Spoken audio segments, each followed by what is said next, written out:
Well, I had to cut the last video off because my memory card came up as full. So just going to conclude what I finished on that last talk I did. We need a cure for arthritis. And so I guess I'll just label this part 2. But I ended on that word gentrification. And I was saying many of us complain about gentrification. And I've heard my fair share of complaints. And I've actually been asked by other blacks about this whole situation. And my answer is, we gentrifying ourselves.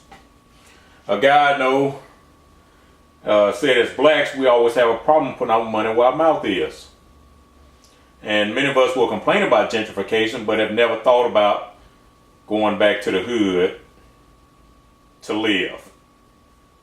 You know, from time to time you hear about some people going to do a neighborhood cleanup one day. You know, it looks good for the cameras, it looks good for the neighborhood. They came back in. But if the community doesn't take an interest in keeping itself clean, you know, outsiders coming in ain't gonna help it. You got to show an active interest in the hood. Many of those who complain about gentrification won't even go back to the hood and mentor a young boy or girl who might not have a father or mother figure. Because let's face it, even though most of our homes are led by single women now, there are some homes where the mother's absent as well. And so a lot of these folks never go back to mentor or lend out a hand. I heard Tom Skinner passed I think in 95, but he said we as black folks have a real issue with understanding what ministry truly is.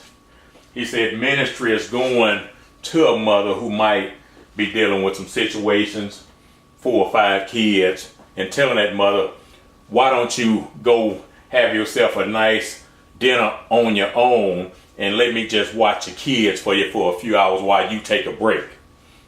Now, I'm talking about mothers who may have lost their husband in, you know, death or something like that.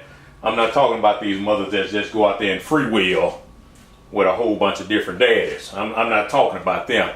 They got some irresponsibility they need to address. But I'm talking about going out and actually helping people that are suffering properly. And I'm not talking about it in a good way. I'm talking about suffering in a noble way. You know they were doing everything right. They just had an unfortunate circumstance in their life. And so you go in, and Tom Skinner was talking about, you go in and offer to help. You know, go in and offer to help that lady clean up her house if she has small kids. That's what Tom Skinner's talking about. And so we won't look to buy or invest in properties that are available, but as soon as a white company comes in, we complain. I don't know if the guy still lives around here, but there was a guy, you know, on the weekends, he would go rent Rolls Royces and Lamborghinis and stuff like that to ride around to look cool and make everybody think he had some money. Now, instead of this guy taking his money and saving it, or finding a few other blacks that had a little money and they could actually start pooling it together and start going around buying up these properties, he'd rather ride around and go pay that white man to rent his vehicle, because you know he ain't renting from no black dude. You know, so we complain about how they lower the property values in our neighborhood. Well, forget the neighbor part, the hood. So they can come in and buy it cheap. Now, my area has been in the top 10 for the last several years on highest crime areas in the whole country. Now, I admit we have crime in the area. Show me a neighborhood that doesn't have crime. But what we're not understanding is they're creating a mentality to the public that says these areas are not safe. So as long as you keep saying the area is not safe, the black people are going to continue to do what they can to move out to be around white people. Because when black people say they want to move to a safer neighborhood, what they actually saying is they want to move to a white neighborhood. So we want to make sure that we're clear on that. So as black people keep moving out because of the crime, the property values keep getting lowered. Now, that's only one aspect, because I see black people all the time ride through in front of my house and throw stuff out the window. I have to go outside and pick up stuff on a regular basis. One day somebody even left a cup with crap in it in front of my neighbor's house. White people ain't doing that. So we contribute to the devaluation of our areas. I mean, I'm ashamed at the way some of my neighbors' houses look around this area. But that I might have to do another video on that so you understand really what I'm saying. But many of us won't cut our yard when we'll cut our yard when we feel like it, not necessarily when it needs to be cut. You know, as I mentioned, I pick up trash all the time. You know, why won't we form a business group and have someone on a team whose sole purpose is to look for abandoned and neglected properties in the hood? When the property is cheap, why don't we make some type of attempt to buy that property? At the rate we're going, we're not going to even be able to buy the property because everybody else is buying up the dilapidated properties right under our noses. They're going to build with average materials, substandard materials, and then they're going to charge a premium price for it so it becomes more expensive for us to buy it back. We'll complain about the low values, but we contributed to it ourselves. I personally don't believe in outsiders coming to my neighborhood to clean up the trash, as I mentioned earlier.